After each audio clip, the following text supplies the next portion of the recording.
bigger fool than I thought you were. Have you never really considered why you got shot and Russell didn't? What are you talking about? You got gunned down. He got the principal's job. I hear he's driving a BMW. Isn't it really strange how everything worked out for Russell? Get this damn sword out of my face so I can go eat.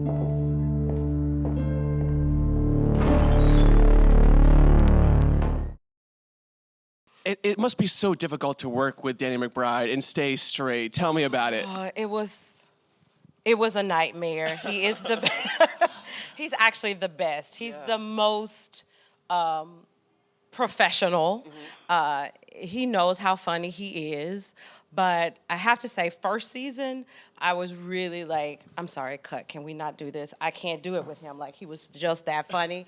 And so by second season, we'd had a rapport. I made him laugh one time, I think, in the first season. So I was like, yes, score for me. What was the moment? Do you remember? Okay, so it was first season when Lee Russell comes into the gym, and we're sitting up in the bleachers, and you never see it. So the stuff that I was saying is so inappropriate. My mom may watch it. Tell all of it. Tell all of it. Say all of it. I was just calling him all kinds of names and look at him, and I just said some stuff that I think he'd never heard before, and like some sayings, and he was like, because I'm from the South, I'm from Texas, and he was like, what? But he is too, so I don't know why he was so shocked.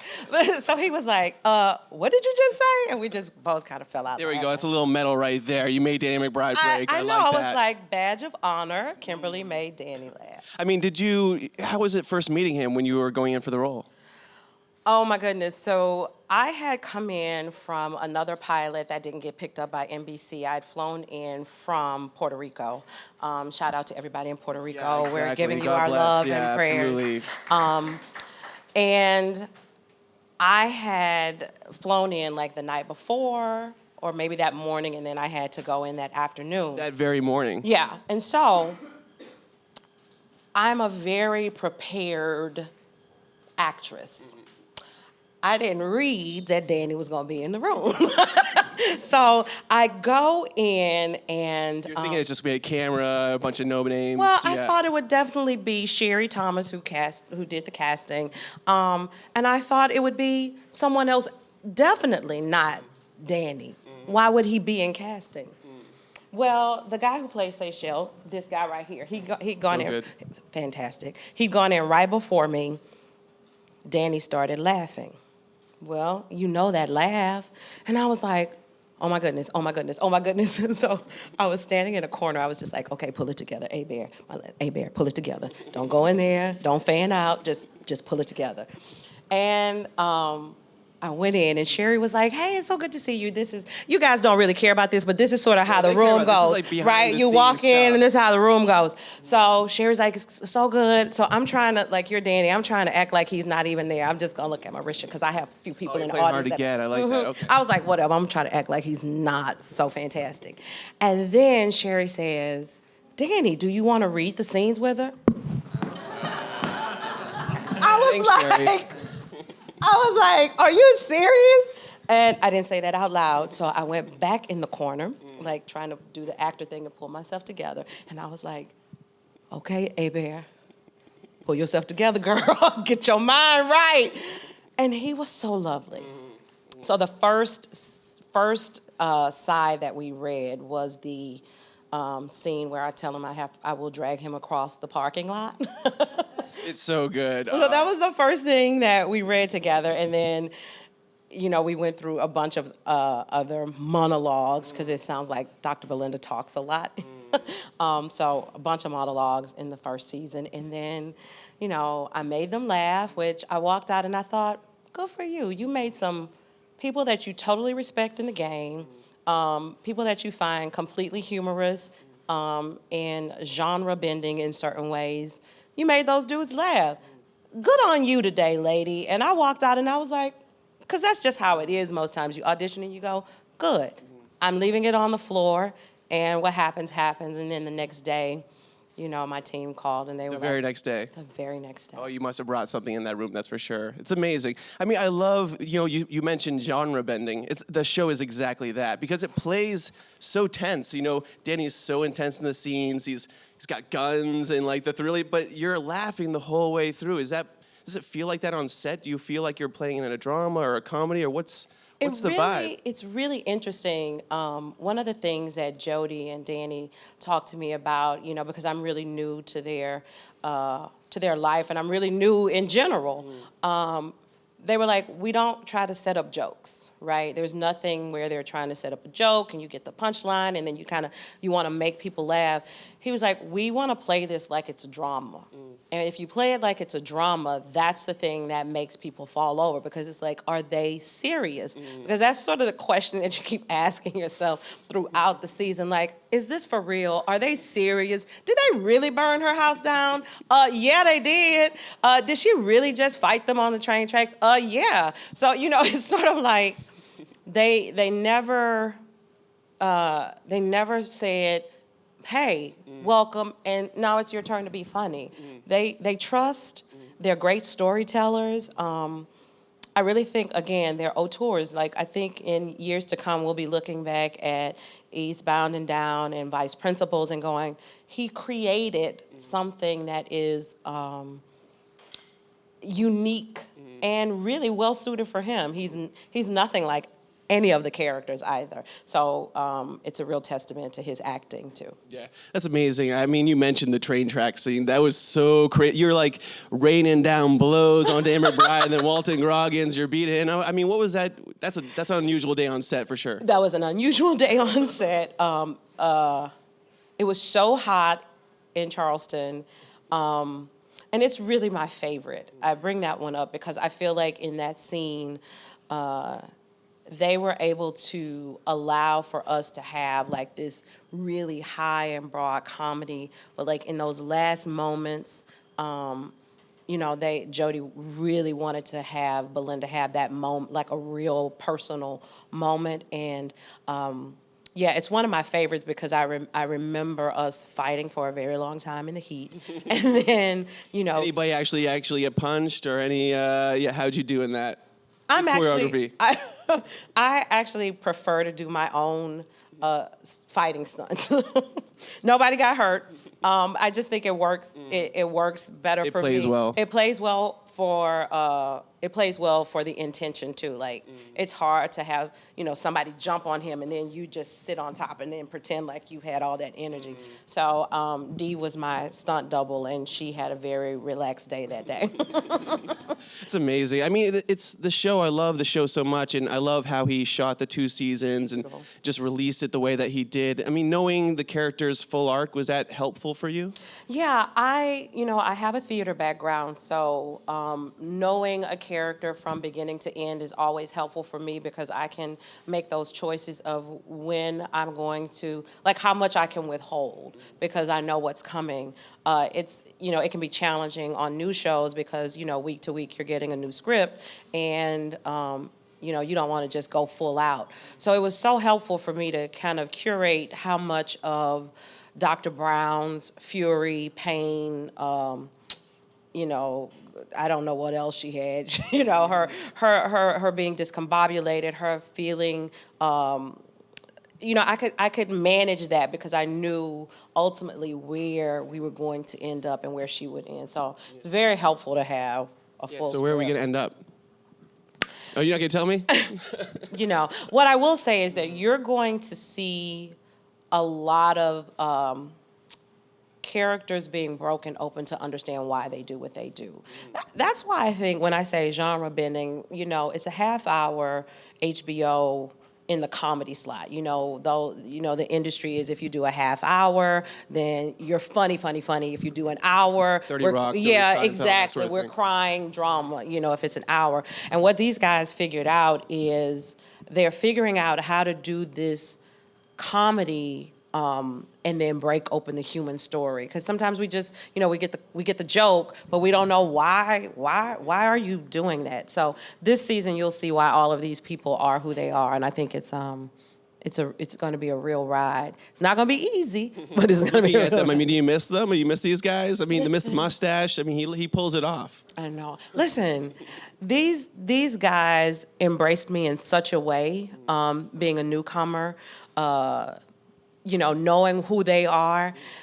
Like we check in on each other. A couple of them have moved. We talk to each other. I really feel like there's a brotherhood and sisterhood, and they really have taken care of me in a very, very lovely and beautiful way. Yeah. I mean, you mentioned that theater background. That will never prepare you for Danny McBride being on a set. I mean, you mentioned him cracking up. When did you crack up? Was it all the Day time? one. I mean, yeah. Just out the box. As soon as he opened his mouth, I was like, I don't know. I think I'm on the wrong set, y'all. I don't know. I need to watch this before. It's one of those things where you feel like, I need to watch it first. So don't give me all your good stuff. And that's the thing. It's like every take. We did the circles, like where we were giving out the popcorn and stuff like that.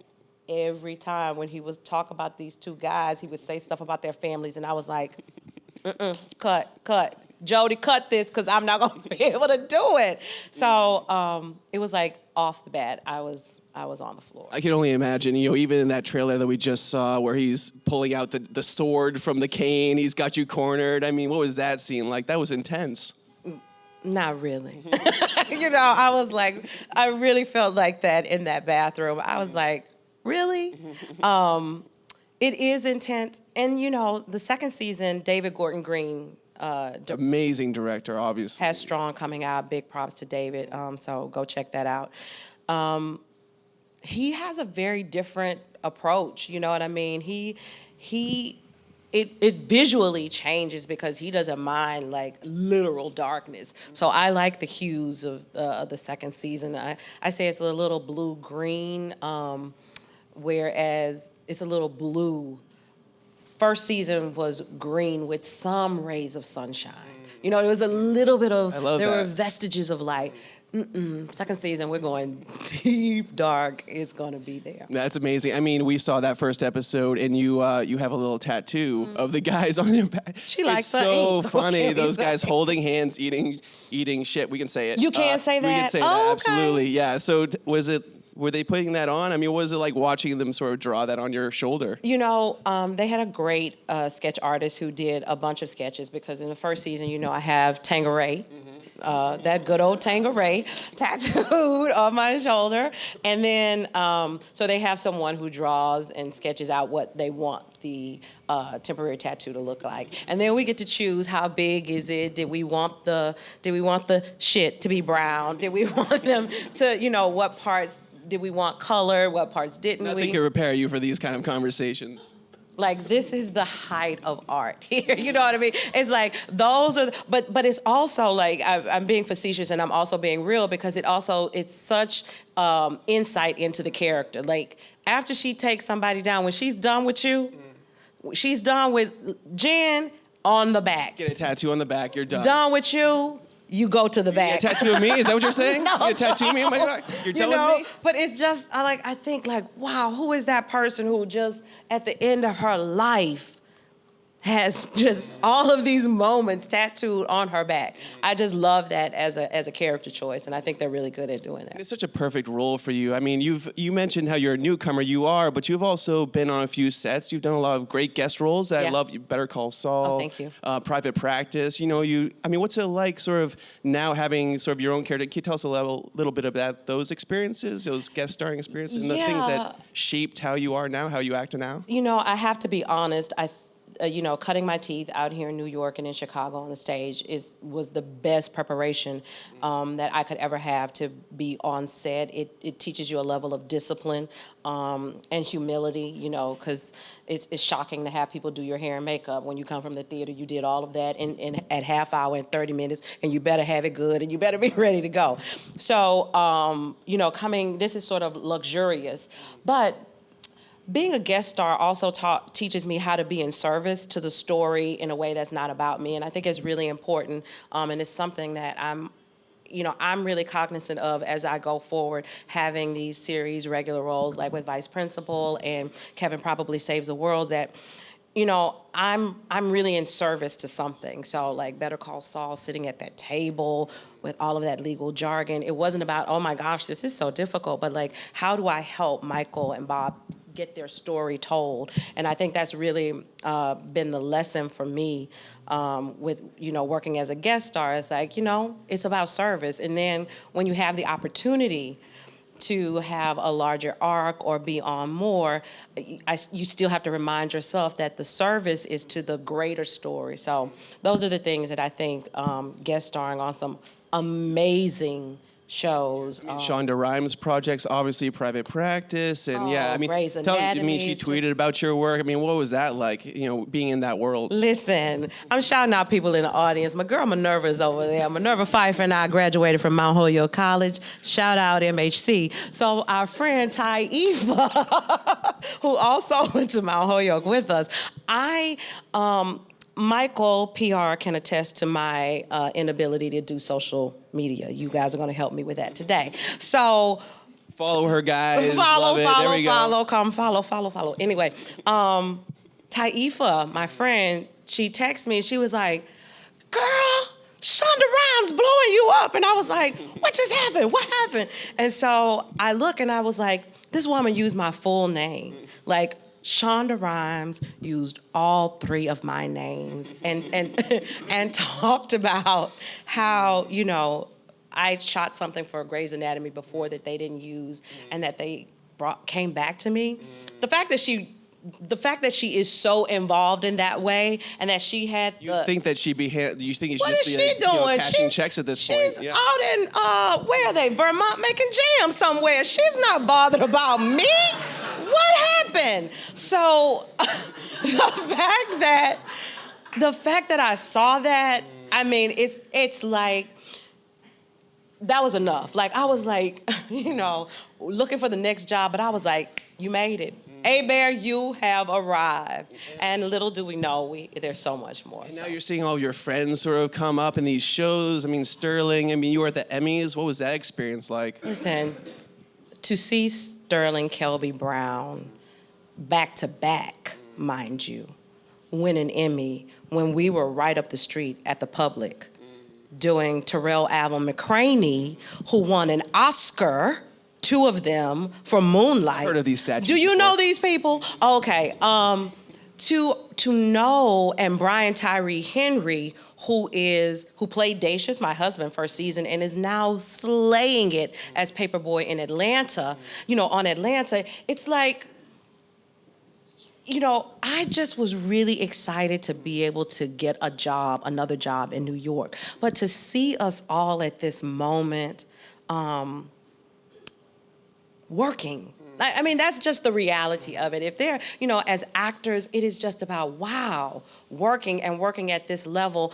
I don't think the last African-American man to win the lead in a drama Emmy was Andre Braugher 19 years ago. I mean, and to have a person that you just sat down and watched football with, you know, get up, takes his kids to school in the morning, for him to get up and get that trophy, you know, and to know he's a good dude and, you know, the background, it's unbelievable on some level. It really feels unbelievable. It absolutely is. He's so amazing. And talking about working, Kevin Probably Saves the World. Let's talk about that show. Can you tell us a little bit about working with Jason Ritter and this whole cast? Okay, Jason Ritter. I know I've gushed about a lot of people, but Jason Ritter, I think, is one of the best human beings I've come in contact with. He is so giving, so loving, so awesome, completely talented. And he, too, you know, I have to watch Jason because he has a little Danny McBride in him. I was like, you're not going to make me lose my job making me laugh and they have to cut and keep going all the time. But this is such a lovely piece about optimism and hope. I think we all want that in this moment in the world. It's like how to be better people, to have a better world. We need that. Yeah, it's like a great thing. And then to be doing it with someone who is actually a great human being. You know, I mean, there's nothing more. We have great showrunners, Michelle Fazekas, Tara Butters, 2 women running it. So there's a lot of goodness going on behind the scenes, and I'm just really optimistic on October 3rd that people will tune in and that it all shows up on the other side of the camera. Can you tell us a little bit about Yvette, your character? Yeah, Yvette is a celestial being who has really bucked universal law. You know, you're supposed to let the world in, but she's like, I'm gonna fix it. And so We need that right yeah, now. we do. So she comes down, and there's supposed to be 36 people who walk the world, who are righteous and keep the world moving. And 35 of them go, and Jason's character, Kevin, is the last one. She finds him and she says, hey, you got to get it together, and you got to find 35 more people to anoint as righteous. But then you kind of realize she has no real idea about how to live in the world. So as much as she's trying to help him, he's really like, wait a minute, you don't have your stuff together. Let me guide you on how to be human. And I think, you know, we all need more guidance on how to be human and humane again. It's just like being good and good to people on some level doesn't get as much shine, as much airplay. And I'm hopeful that we can turn the tide. Yeah, so true. Okay, so we have some questions in the audience. God. So we're going to go out there, right there. Kimberly, thanks so much for being here. Vice Principals is so brilliant. I had two quick questions. I read that you shot a pilot recently with Toni Collette, who was amazing, and I wondered what it was like to work with her. Also, I love the scenes on Vice Principals with your sons, and I'm wondering what it's like working with them and if you guys have really bonded doing the series.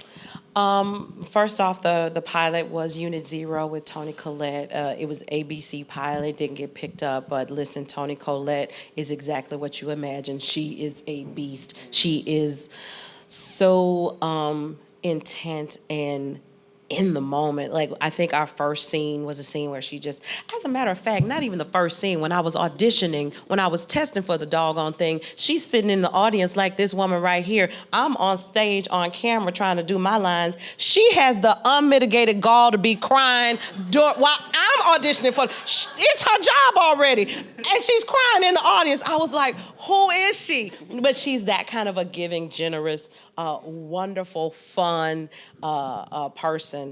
And working with DJ and RJ, they're my babies. You know, RJ went on to do Power Rangers, and he's doing a Showtime show, I'm Dying Up Here, I think, or something like that. So good, yeah. Yeah, he's so fantastic in that. So he's having a wonderful shine. And then my baby DJ, he's in the 9th grade now in Chicago in high school, y'all. And so I talk to his mother every other week. So I really have they are my babies, you know. They will always, forever be in my life. Proud TV mom, I like it. Okay, next question. Yeah.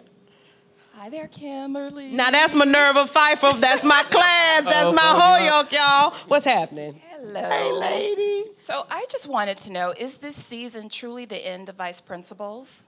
This is absolutely the end. Jody and Danny came to this idea with a movie. They came to HBO, and it was going to be a movie. And so they were like, we can't really do it in 2 hours. And so HBO gave them 18 episodes. And, you know, we kind of, you know, in the middle of the second season, we're like looking at Jody like, hey, you know, y'all, this is fun, guys. Yeah, this Let's ain't do support this. bad. You know, this is a good situation. And